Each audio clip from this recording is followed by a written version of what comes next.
الحمد لله رب العالمين والصلاة والسلام على عبد الله ورسوله نبينا محمد وعلى آله وصحبه أجمعين.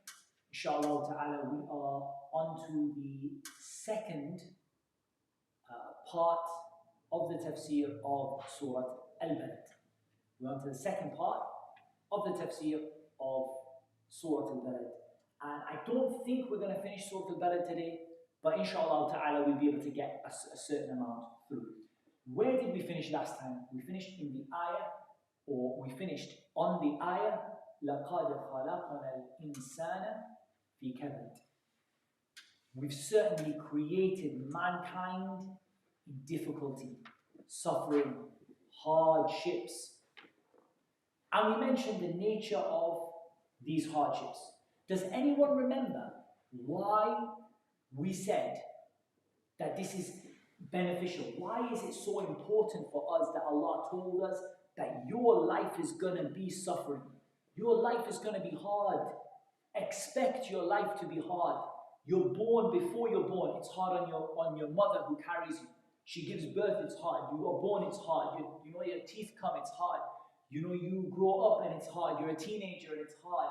And you know you get older and it becomes hard, and you live the life of work, and then you get a family, and then your own kids, you start worrying about them and it's hard, and then you get older and it becomes hard, and you become sick and it becomes hard, and so on and so forth. The one who has money complains of the hardships with it. The one who doesn't have money complains of hardships in not having it, and so on and so forth. What is the benefit in understanding that our life is a life of this world, which is generally one of hardships and difficulties? What's the benefit in that? What did we learn from that? Life is a test. Okay, good. If you have anything from YouTube, please do let us know. Patience. Still not the main one we said last time.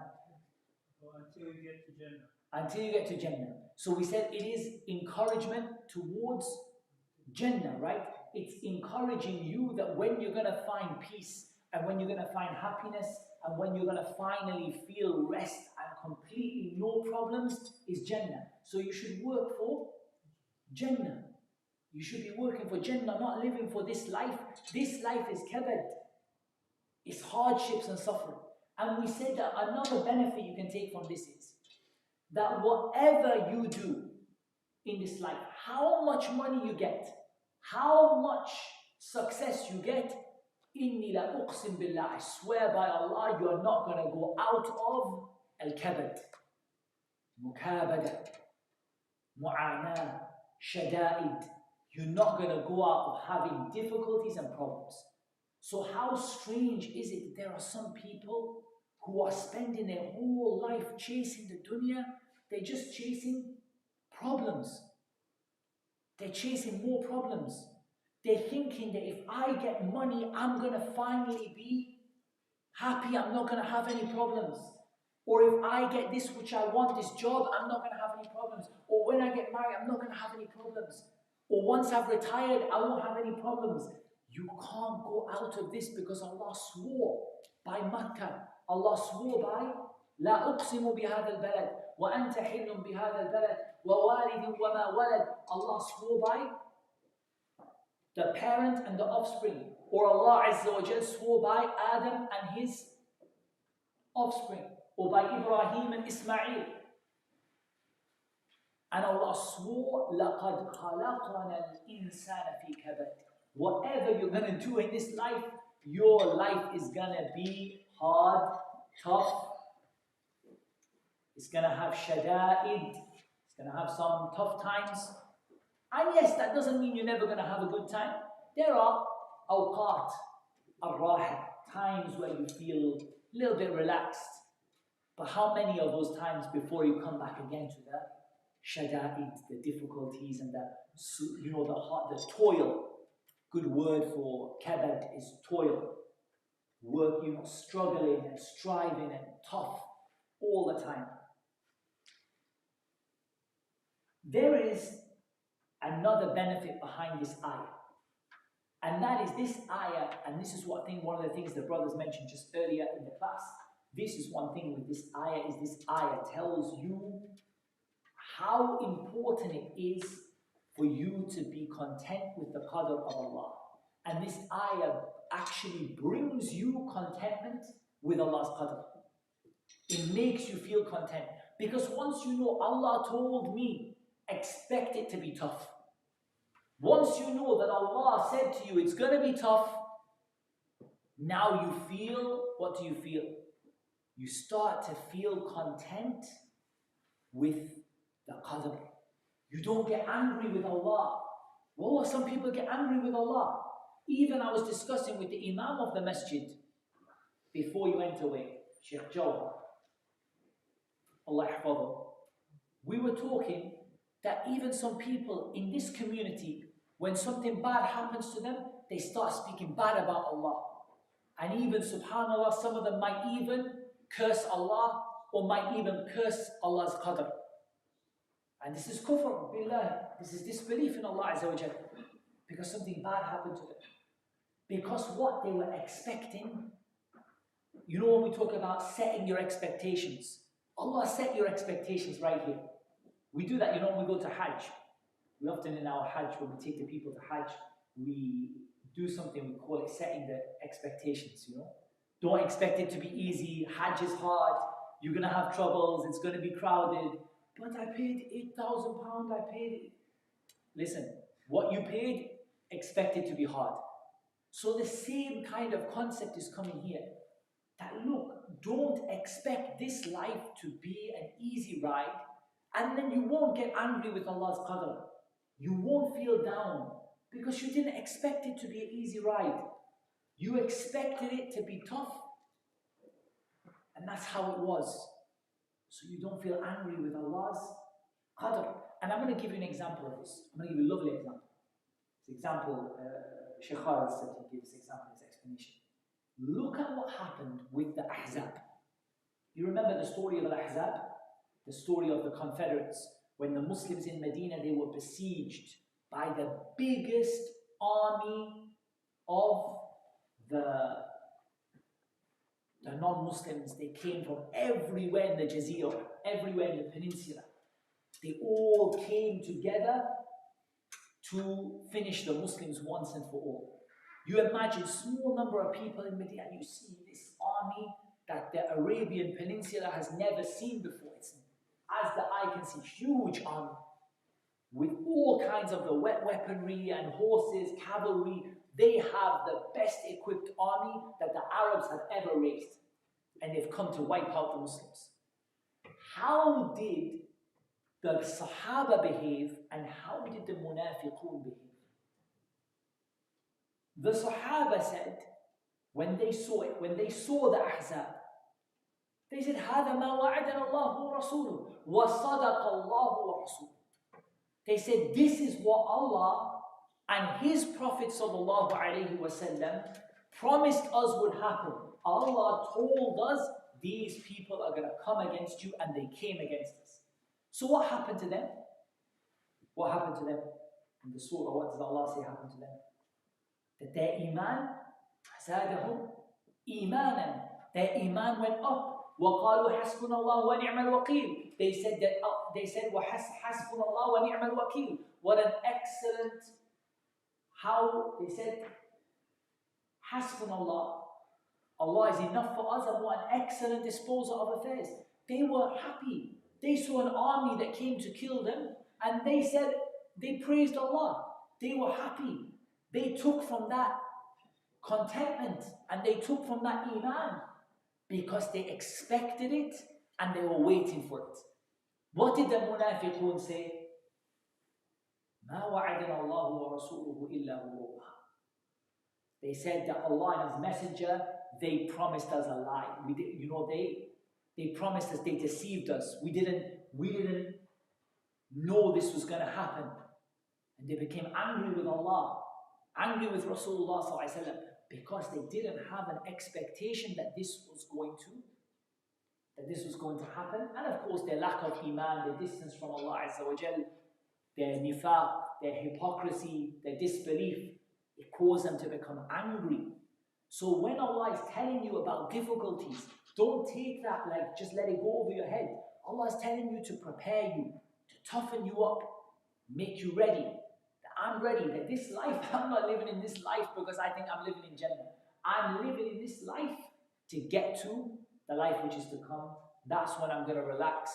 That's when I'm hoping that Allah is going to have mercy on me. That's when I'm hoping to relax and enjoy and so on. As for this life, if there's a time to enjoy it, alhamdulillah, whatever there is to enjoy that is halal, we'll enjoy it. But I'm not expecting this life to be a place of enjoyment.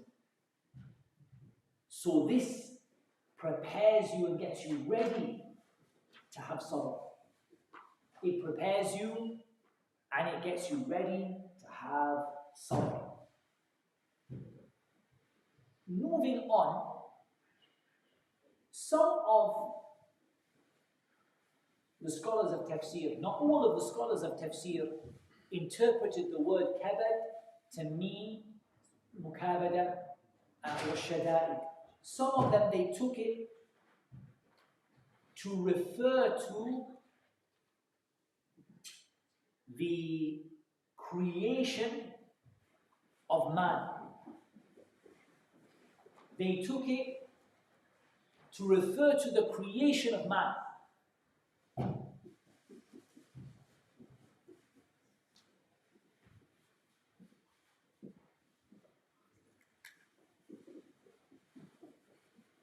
They took it to refer to the creation of man. That mankind, that your creation is, you know, if you look at yourself, that your creation, shiddatul khalq, the way you have been created, the toughness of the way you have been created. And they took that from the statement of Allah Azza wa Jalla, وَشَدَدْنَا أَسْرَهُمْ أَيْ خَلْقَهُمْ. We toughen them in their creation. Ibn al-Qayyim rahimahullah ta'ala, before we move on to the next ayah, mentioned the benefit here. He mentioned how it is that Allah Azza wa Jal swore by Aslu Sakani wa Aslu Sukkan. Allah swore by the first of the places which were prepared for people to live. Al-Qura, Makkah, the first, you know, the mother of all of the towns, Makkah. And Allah swore by the original people to live there, Adam and his offspring. And then and we're going to continue to mention some of the benefits that Ibn al-Qayyim said in this. But what he brings here is that there are so many signs for you if you look even at your own self. There are enough signs for a person to understand the need to worship Allah. If you just look at yourself, the way you were created, and that's going to continue the theme throughout the surah. أَيَحْسَبُ أَن لَن يَقْدِرَ عَلَيْهِ أَحَدٌ. Does he think that there is no one that has power over him, or no one will be able to have power over him? Does he think that there is no one who will be able to have power over him?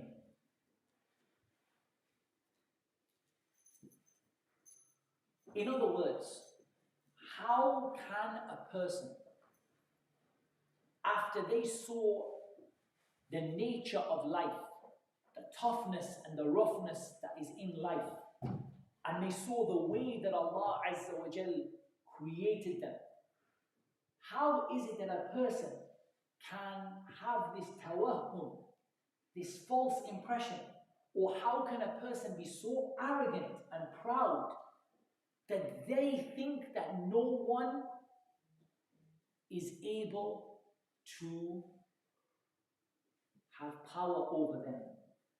i.e. that Allah is unable to have power over them.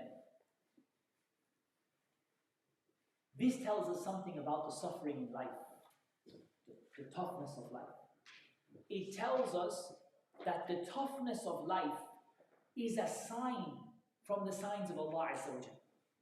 After you've seen the toughness of life, then you believe that there's no one who's going to take you to account. There's no one that can punish you in the dunya. Whatever you're going to do, everything is always going to work out the way you want. After you've seen the kabad, you've seen the mukabadah, the shada'id in life, and then you think nobody has the ability to have power over you, that Allah Azza wa Jal doesn't have any power over you.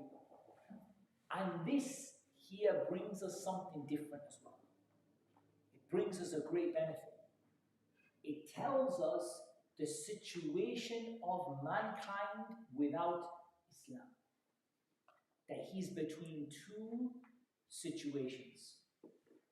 Which two situations is mankind without Islam? The disbeliever or the one who is far away from Islam? What two situations does that person go between that are both mentioned in these two ayat? Let's see if we get any answers from the people who are watching on YouTube.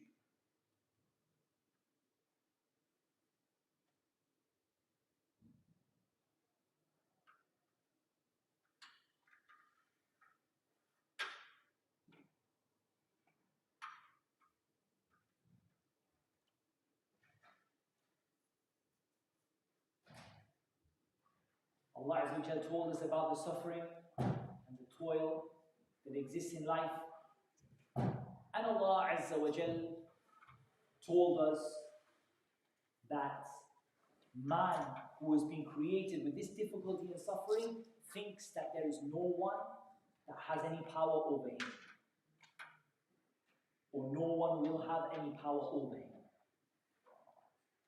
What does this tell us about how mankind are between two situations without Islam?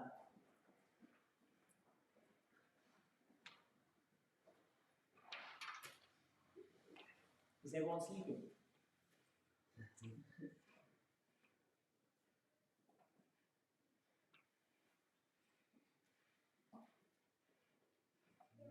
Any suggestions? Okay. It tells us that mankind goes between two situations. Number one, suffering and hardship.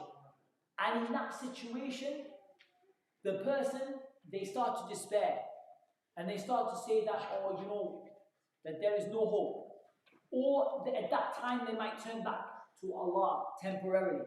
Then when things are made easy for them, what do they say? As if they forgot all the suffering that they went through. The first day that something became easy for them, أَيَحْسَبُ أَنْ لَن يَقْدِرَ عَلَيْهِ أَحَدٌ. Thinks that no one can do anything to him. The first day, you know, he's been going through sickness, hardship, suffering. The first day he became healthy, he feels like he owns everything and nobody has any control over him. He's been poor and needy his whole life. The first day he gets money, he behaves as though there's no consequences to his actions. I'm going to spend that money however, do whatever I want. I'm going to behave however I want. He doesn't think there's any consequences to his action. But yesterday he was in poverty.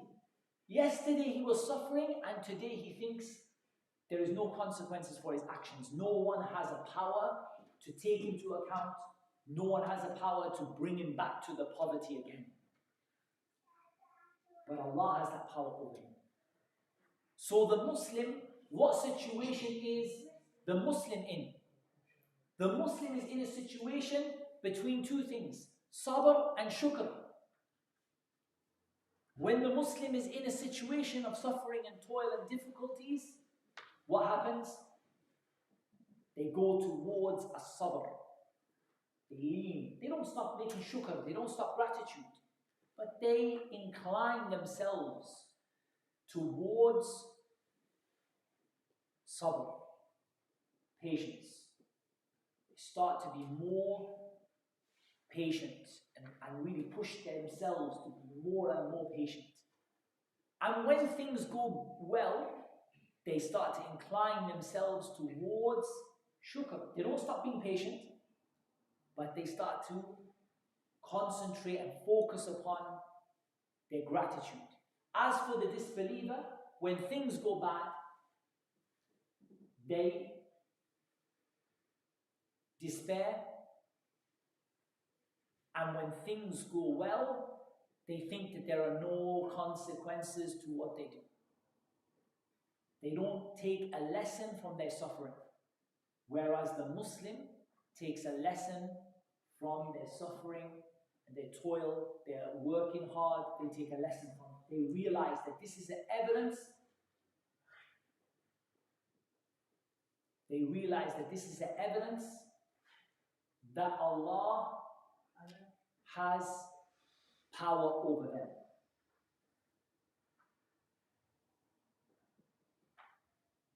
يقول أهلكت مالا لبدا.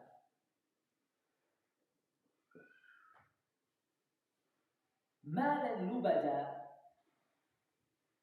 مالا كثيرا. لبدا here, like the word ملبد, something which is huge. He says, I have أهلكت. أهلكت. Look at the way he describes it. I have wasted away. I've caused all this money, just all this money to just be used up. All this money to be used up. أيحسب أن لم يره أحد. Does he think that there was no one that can see him? Does he think that there was no one that can see him? So here, the word لبدا, يقول أهلكت مالا لبدا. We said that لبدا, it means بعضه على بعض. It means money piled on top of the other. He says أهلكت مالا لبدا. I used up money that was piled on top of itself. It was so much that it was money piled on top of money, piled on top of money. He didn't fear that there were any consequences to using that money up. He didn't think anyone had qudra. He didn't think that anyone had ability over him. He didn't think that anyone had power over him. He thought that I can just use this money and spend this money and nothing is going to happen to me. He didn't think that anyone saw him wasting all of that money away, burning up all of that money that was piled on top of itself. The majority of the scholars of tafsir, they translated or they explained the word lubada as being كثيرا مجتمعا بعضه على بعض. Large amount of money, all brought together, some of it on top of the other. And they explained the spending of the money as spending for ash-shahawat, spending in his desires, not spending for Allah. Otherwise, someone might say, أهلكت مال اللبدا. Does that not mean, why didn't he spend it sadaqah maybe? Maybe he spent it for his family. Maybe he spent it for his parents. Maybe he spent it for his relatives. But the word ahlaktu indicates that he didn't. Ahlaktu. I made it disappear. I made it into nothing. It indicates that he spent it on ash-shahawat, his desires. He spent it on the haram. Ibn Jarir al-Tabari, rahimahullah ta'ala, he brought a meaning that is akhassu min dhalik, more specific.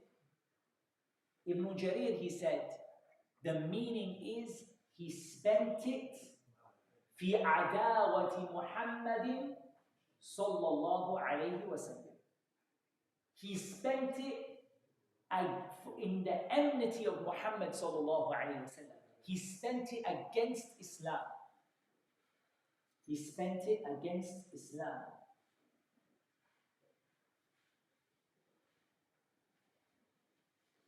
He spent it against Islam. And that meaning is included in the meaning that other scholars of tafsir said, but they made it general. He spent it on his shahawat, his desires, he spent it in the haram. Ibn Jarir, he said he spent it against Islam. And you shouldn't be surprised about that, because Allah Azza wa Jal told us about those who disbelieve. Allah Azza wa Jal spoke or told us about يُنْفِقُوا أَمْوَالَهُمْ لِيَصُدُّوا عَنْ سَبِيلِ اللَّهِ. They spent their wealth in order to take people away from the path of Allah. This is something that is normal for the people who have enmity towards Islam and hatred towards Islam. It's normal that they spend their money, and you see them spending money upon money piled up in order to harm Islam and the Muslims. And a person, subhanAllah, would look at this and sometimes they might feel despair in their heart. They might feel that, subhanAllah, how much money is it that the enemies of Islam spend to destroy Islam? يَقُولُ أَهْلَكْتُ مَالًا لُبَدًا. Money that was piled on top of money on top of money. Just piles of money used up to destroy Islam and harm Islam. But you need to understand that Allah Azza wa Jal promised us that this money will not benefit them. This money will be hasra for them. It will be a loss for them. ثُمَّ يُغْلَبُونَ. Then they will be defeated. So nobody should feel surprised that they use this money like this. أَهْلَكْتُ مَالًا لُبَدًا. I wasted and I used up money in piles upon piles upon piles. So let's go back and take these three ayat now. أَيَحْسَبُ أَنْ لَا يَقْدِرَ عَلَيْهِ أَحَدٌ. Does he think that there is nobody that will have power over him? He says, I have used up money or wealth, some of it piled upon the other. Does he think that nobody sees him? Does he think that nobody sees him? And Imam Ibn Qayyim rahimahullah ta'ala, one of the benefits that he brought, many benefits to be honest, and I might read his statement in full in the next class inshallah.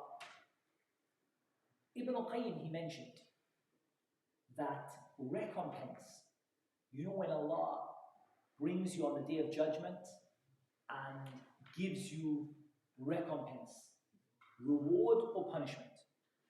Reward or punishment comes from or the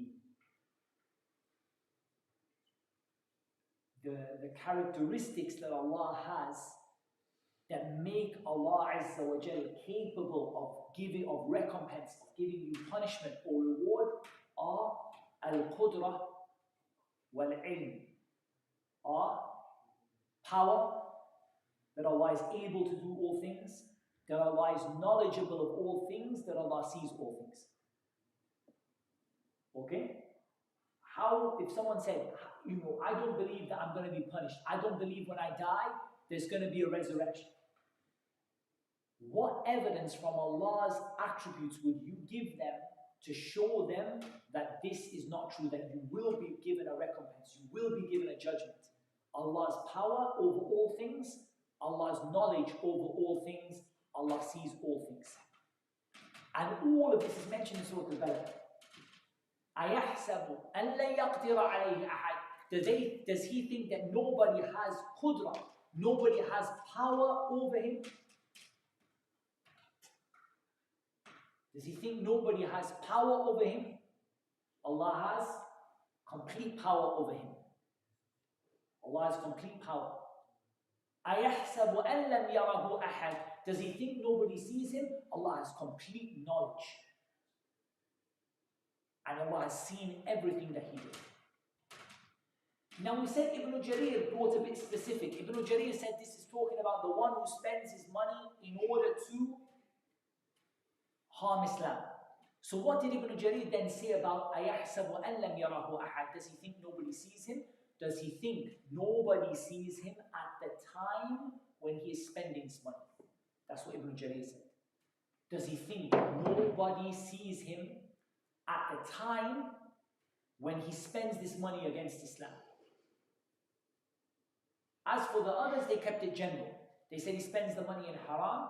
Does he think no one is able? Does he think no one sees him? In other words, when you put those things together, does he think that there will be no consequences for his actions? Because consequences come because of Allah's qudra, Allah's ability, and because of Allah's ihata, Allah's having complete knowledge of everything that you do.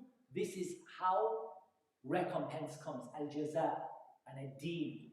It comes because of Allah's qudra and because of Allah's ability and because of Allah's ihata. Allah having complete knowledge and seeing everything that happens. Because of that, you know you can't escape. So the one who wasted this money in the haram, or the one who spent it in the enmity of Allah and His Messenger sallallahu alaihi wasallam, that person is going to meet. They're going to meet the recompense, and they're going to have consequences for what they did.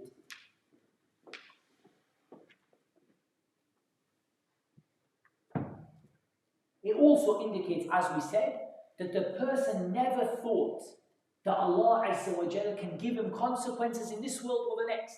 What could be a consequence of spending that money in this world? What could be the negative or the consequence? What could Allah punish him with in this world? He spent all this money in haram. What might Allah punish him with in this world?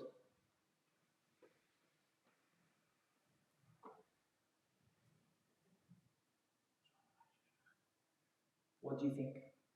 Spent all these piles of money in the haram. What might be one of the punishments in this world? Shaitan. Or shaitan got in control over him. That's very true. I think that's true. That's one. Shaitan might get control over him. What about poverty? Allah might make him poor. He's just getting this money and he's wasting it, burning it up in every kind of haram, or he's burning it up, spending it against Islam. Yeah, taking his money away. That's a very good one. Can you put that one on there? Brilliant. Taking his money away. Maybe Allah will take his money away. وَلَنُذِيقَنَّهُم مِّنَ الْعَذَابِ الْأَدْنَى دُونَ الْعَذَابِ الْأَكْبَرِ لَعَلَّهُمْ يَرْجِعُونَ. We're going to test them with some of them. We're going to make them taste some of the minor punishment before the major one. Maybe Allah will take his money away, perhaps he will repent. But if it comes to Yawm al-Qiyamah, then the punishment is far worse. وَلَعَذَابُ الْآخِرَةِ أَشَدُّ. The punishment of the Akhirah is much, much worse. The punishment of the Akhirah is much, much worse. So in summary, how could a person not realize after they saw themselves, they saw how their life is, and they thought they were left without any guidance and without anyone watching over them. And they thought that there would be no consequences for the actions that they would do. Rather, the one who gave them this wealth is the one who is able and the one who has complete power over them and sees everything that they do. And I just want you to really think about how this statement, يَقُولُ أَهْلَكْتُ مَالًا لُبَدًا, is sandwiched between the two ayat. between al-qudra wal-ihata, between power and between complete knowledge of everything that happens. Power and complete knowledge over everything that happens. And in between that, what does man say? He says, I wasted all this, I used all this money piled on top. I used it, I spent it all.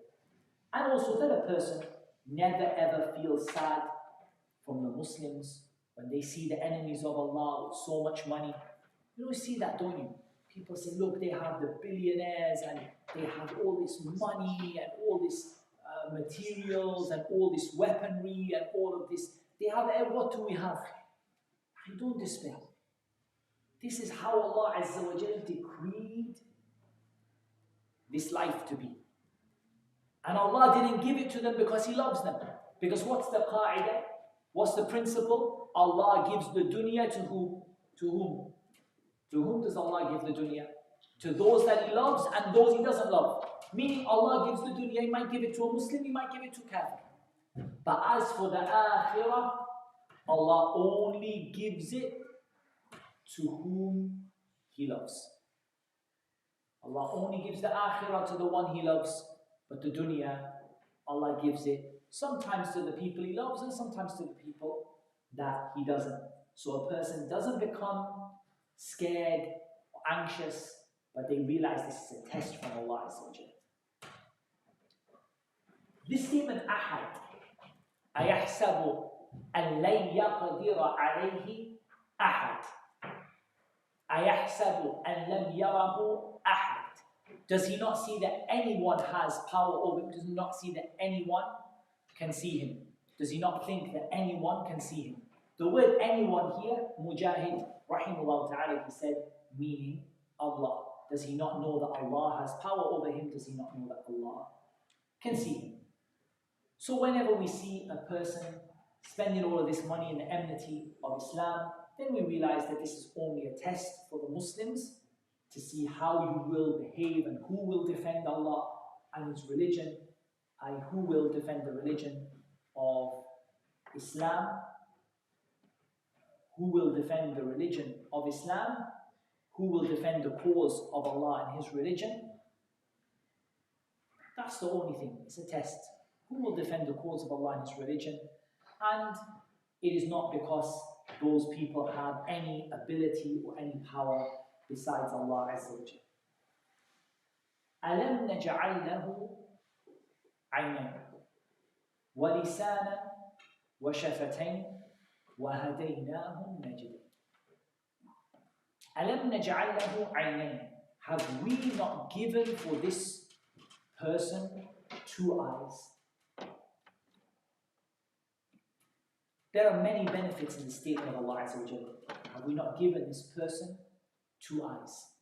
First of all, there are different ways you can take this ayah in the context of what came before. It could mean بأي شيء يحارب ويتكبر. What is this person fighting against Islam with? What is this person being arrogant towards Islam with? With the 2 eyes that Allah gave him, with the tongue that Allah gave him, with the lips that Allah gave him. The person is using what Allah gave him, and is using what Allah gave him to fight against Islam and show enmity to Islam. That's one thing. One way that you can see it. How can you disobey Allah when Allah is the one who gave you those things? Even, it's not just for the enemies of Allah, even as Muslims, how can you disobey Allah with the 2 eyes that Allah gave you? How can you disobey Allah with the tongue that Allah gave you? And this is where Ibn al-Qayyim mentioned the signs of Allah in a person. If you just look at yourself and your life, you can see why you should worship Allah. This is the fitrah, right? The nature of man, the natural inclination of mankind, the natural, you realize, you look at yourself, look at your life, look at your eyes. Look at your tongue and you can see why it is that you should, why it is that you have to worship Allah Azza wa Jalla. So that's one way that we can take it. Didn't Allah make for you 2 eyes? So how can you disobey Allah Azza wa Jalla with these 2 eyes? Didn't Allah Azza wa Jalla give you a tongue and lips? How can you disobey Allah Azza wa Jalla, that tongue and those lips, after Allah subhanahu wa ta'ala gave it to you? Allah Azza wa Jalla gave you your wealth. How can you waste that wealth or spend it against Islam or spend it in the haram and waste piles and piles of it when Allah Azza wa Jalla gave it to you? So that is one way that we can look at this. Then Allah Azza wa Jalla, He told us, وَهَدَيْنَاهُ النَّجْدَيْنِ, and we guided him النَّجْدَيْنِ. The overwhelming majority of the scholars of tafsir, they said النَّجْدَيْنِ is الطَّرِيقَتَيْن, the 2 paths. We guided him to the 2 paths. What are the 2 paths? Who can tell me, based on the tafsir we've done so far, because it's come before as well, what are the 2 paths? Allah guided you to the 2 paths.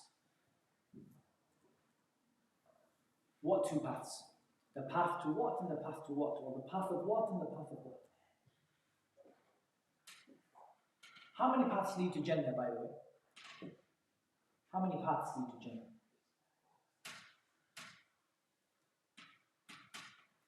Surah Al-Fatiha. اهدنا الصراط المستقيم. How many paths lead to Jannah then?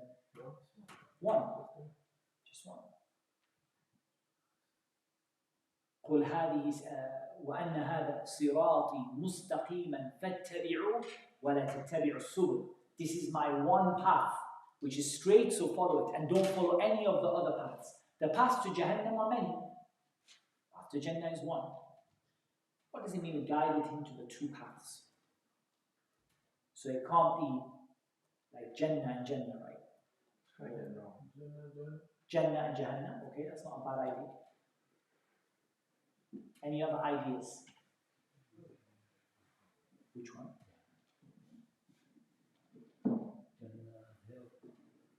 Jannah and Jahannam, that's a good idea. Jannah and Jahannam, that's a good idea. The ulama, they say here generally, al-khayru wa-shar, good and evil. Where did we learn this from? وَنَفْسٍ وَمَا سَوَّاهَا فَأَلْهَمَهَا فُجُورَهَا وَتَقْوَاهَا. Allah Azza wa Jalla inspired man to know the fujur, what was the evil, and what was the good. So here I have a big question for you. And I'm not really impressed with the answers today, I must admit. I feel like we're a little bit distracted or not, we're not getting enough participation. The guidance here, what kind of guidance is it? There are 2 types of guidance. There are 2 types of hidayah. 2 types of guidance. I think we mentioned it in the tafsir of Surah Al-Fatiha. اهدنا الصراط المستقيم. There are 2 types of guidance from Allah. And not the right and wrong. I mean, guidance itself can mean 2 things. I'll give an example. Allah said about the Prophet ﷺ, إِنَّكَ لَا تَهْدِي مَنْ أَحْبَبْتَ. You don't guide who you love. And Allah said, وَإِنَّكَ لَتَهْدِي إِلَى صِرَاطٍ مُسْتَقِيمٍ. You guide the people to a straight path. So Allah said to the Prophet ﷺ, you don't guide, and He said you do guide. So there are 2 types of guidance. Because it can't be both. You can't guide and not guide. There has to be 2 types of guidance, right? So the 2 types of guidance, especially from the people watching on YouTube tonight, because these people have been going through, many people have been watching the videos before. 2 types of guidance. Righteous and unrighteous. righteous actions, and maybe, no, not quite though, more general than that. We're not talking about good and evil. Guidance from Allah, as a guide to Islam.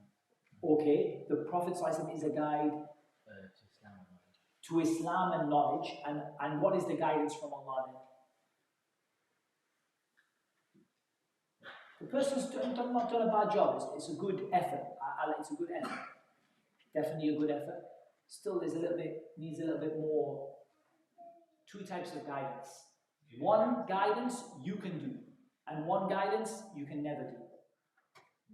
Think of the word guidance in English.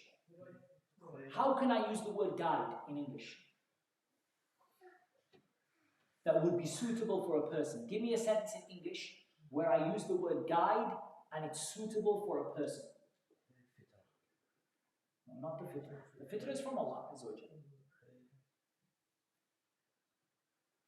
What about if I stop you in the street and I say, excuse me brother, could you guide me to the mosque? Direction. Alhamdulillah, direction. Al-irshad wa tawjeeh, giving me some direction. Excuse me brother, could you guide me to the local masjid? Is that not what we say in English, or do we not say that? Yeah? Can you guide me to the local masjid? Yeah, can you show me the way? That is from human beings. That can be from human beings. I mean, it can be from Allah Azza wa Jalla, it can be from a human being. What is the guidance that's only from Allah? Guidance in life and hereafter, and the guidance for everyone, to everything. But guidance in life, someone said guidance in life, but guidance in life, I could ask, if you don't mind, can you just, give me some guidance in my life? Give me some advice, direction. I've come to you to ask for guidance. Finding the straight path or following it. You mean the hidayah, guide? Okay, good, really good. Hidayah, but hidayah is two types. I can ask someone, guide me to the right, I've come to ask you for some guidance, meaning irshad, tawjeeh.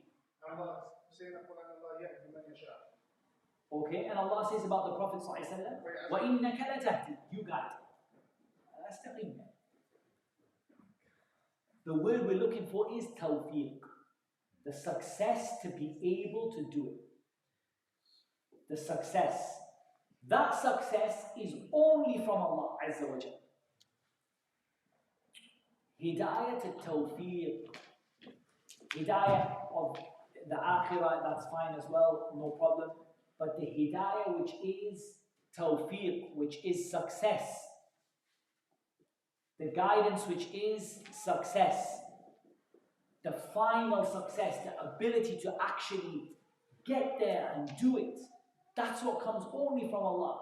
As for directions come from anyone can give you directions, right or wrong, and of course Allah Azza wa Jalla can direct you. So which hidayah is intended in the ayah? Here. وَهَدَيْنَاهُ النَّجْدَيْنِ. We guided them to the two ways. Does it mean tawfiq, success, or does it mean direction? Guidance means direction to a place. So in the ayah, the person is saying in this ayah, in Surah Al-Balad, the word hadayna, it means irshad. Okay. Someone said it means tawfiq. That's good because we only have two opinions and we have both of them. I want you to think about the ayah though. I want you to think about the implication of it. وَهَدَيْنَاهُ النَّجْدَيْنِ. Okay, take the word hadayna and replace it with one of the two. وَفَقَنَا لَهُ النَّجْدَيْنِ. Does that make sense? We gave him the tawfiq to do good and the tawfiq to do bad. Yeah, it can, but here we have to change the meaning. We have to say that when we say tawfiq to do good and bad, what we mean about that is that Allah Azza wa Jal allowed the believers, when they made their choice to be good, to be believers, Allah Azza wa Jal gave them the success to do that. And when the disbelievers made their choice to be disbelievers, Allah subhanahu wa ta'ala decreed that for them. That's one way, but that's not the one that is most clear from the ayah. What is most clear from the ayah is that the hidayah here is irshad. Meaning Allah Azza wa Jal وَضَّحَ لَنَا النَّجْدَيْنِ. Allah made clear for us the two paths.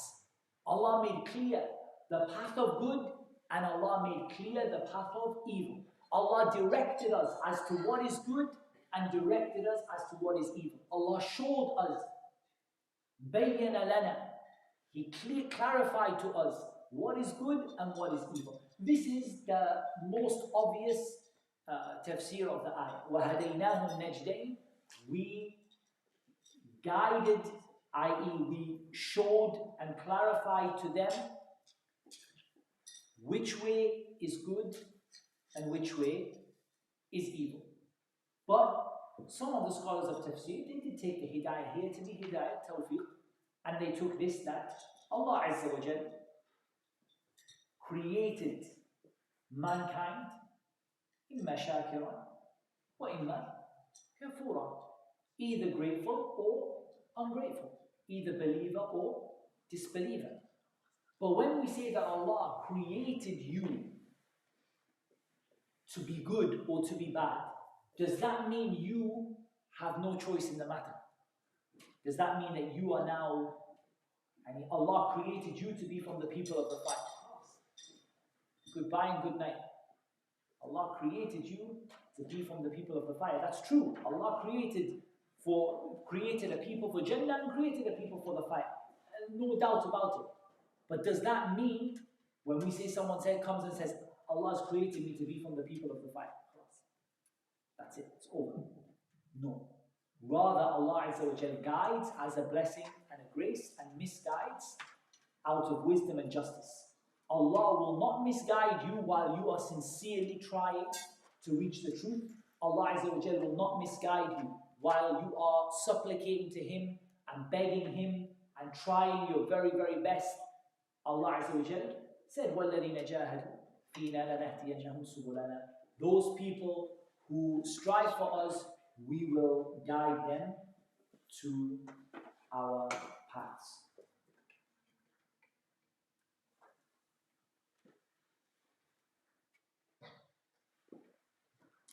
There are other opinions from the scholars of tafsir regarding this ayah about al-Najdain that have nothing to do with the two paths of good and evil. Some of the scholars of tafsir, they took a completely different meaning from the ayah. For example, some of them said, وَهَدَيْنَاهُ النَّجْدَيْنِ, that we guided him to drink from his mother when he was born. And Najdain, Athadiyan, some of them said. We guided him to drink from his mother's milk when he was born. But this is not really a strong tafsir of the ayah. The majority of the scholars of tafsir, they took the opinion that Najdain means at-tariqatain, the two paths. The path for good and the path for evil. I think we'll stop there because our Isha time now is moved to 8:30. So what we'll do is we'll see if there are any questions.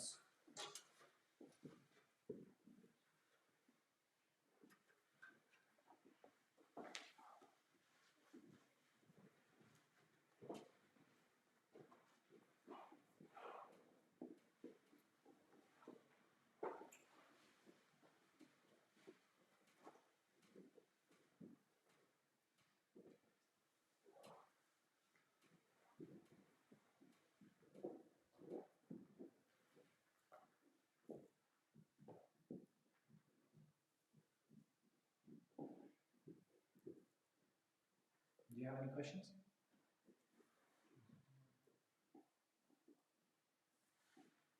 Any questions from the brothers who attended? Or any questions from the sister side, you can check. Even if we lead our children in the knowledge of the guides of Irshad, they need to go astray at the guides of Tawfiq is from Allah. Yes, that's absolutely true. Even if we give irshad to our children, we give them guidance and direction, because the tawfiq is from Allah, they may not be guided. And that's the meaning of the statement of Allah Azza wa Jal, إِنَّكَ لَا تَهْدِي مَنْ أَحْبَبْتَ وَلَكِنَّ اللَّهَ يَهْدِي مَن يَشَاءُ. You don't guide who you love, but Allah guides whoever He wants. That's completely true.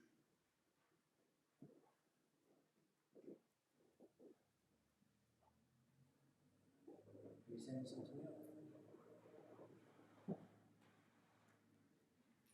Okay, should we finish up there then? 1 minute.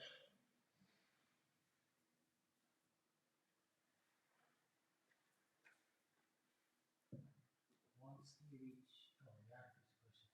they reach puberty, that is between them and Allah, the guidance of Tawfiq. Your whole life is guidance of irshad and guidance of tawfiq. In your whole life, you have a guidance which is about giving you the right direction, and you have a guidance which is about the ultimate success and the result. And the ultimate success and result, it comes from Allah Azza wa Jalla. The ability to actually follow that. So if you look at it, Allah Azza wa Jalla sent down instructions, right? That's from the guidance of Allah, instructions. And instructions come from Allah, and they can come from people as well. People can give you instructions and guidance and information. But whether you actually follow that and internalize it and bring it in, that is up to Allah subhanahu wa ta'ala. That's why some people, you give them every sign about Islam, you give them every information about Islam, you give them every direction and nasiha, advice, but they don't take your advice. So that's why that's something important. So even when the person reaches the age of puberty, they continue to get advice. They continue to get instructions from Allah through the Quran and the Sunnah, instructions from the scholars of Islam and the dua, instructions from their family, guidance, from good people around them. But ultimately, whether they accept that and actually take it on board and get a result out of it, that is in the hands of Allah. Okay, are we wrap it up there, inshallah? Okay. That's what Allah Azza wa Jalla made easy for me to mention, and Allah Azza wa Jalla knows best. والصلاة والسلام على نبينا محمد وعلى آله وصحبه أجمعين.